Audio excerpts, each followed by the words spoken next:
भोंदू अशोक खरातची काल 10 तास कसून चौकशी। खरातची पोलीस कोठडी आज संपत असल्यानं पुन्हा कोर्टात हजर करणार।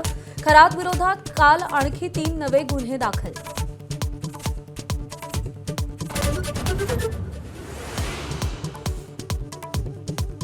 भोंदूबाबा अशोक खरात प्रकरणी मुख्यमंत्री देवेंद्र फडणवीस आज विधानसभेत निवेदन देणार। मुख्यमंत्री विधानसभेत काय माहिती देणार याकडे लक्ष। गॅस टंचाईचा फटका खासगी शाळांनाही। छत्रपती संभाजीनगरमध्ये इंग्रजी माध्यमांच्या शाळांमध्ये विद्यार्थ्यांना दुपारी दिलं जाणारं जेवण बंद। मुलांना घरून डबे आणण्याच्या सूचना। नीलम गोऱ्हेंना उपसभापतीपदावरून हटवा। ठाकरे सेना, काँग्रेस, शरद पवारांची राष्ट्रवादी आज विधान परिषदेत प्रस्ताव मांडणार। सातारा एसपी प्रकरणी गोऱ्हेंनी अधिकाऱ्यांचा गैरवापर केल्याचा विरोधकांचा आरोप।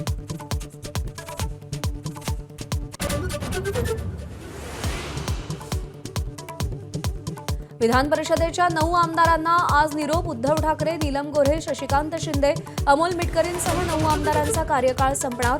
ठाकरेंच्या निरोप समारंभात मुख्यमंत्री, उपमुख्यमंत्री काय बोलणार याकडे लक्ष।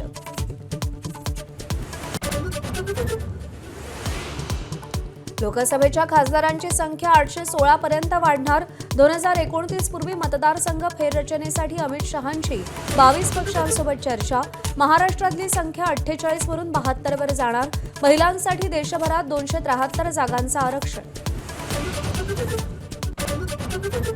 ठाण्यातल्या नालासोपारामध्ये कुत्रा चावल्यानं रेबीज झालेल्या 9 वर्षाच्या मुलीचा मृत्यू। 5 महिन्यांपूर्वी कुत्रा चावल्यानंतर कुटुंबियांकडून दुर्लक्ष झालं।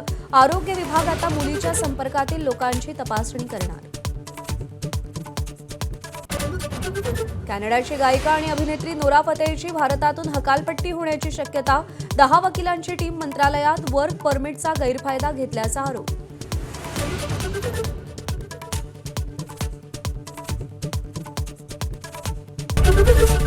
एबीपी माझा, उघडा डोळे बघा नीट।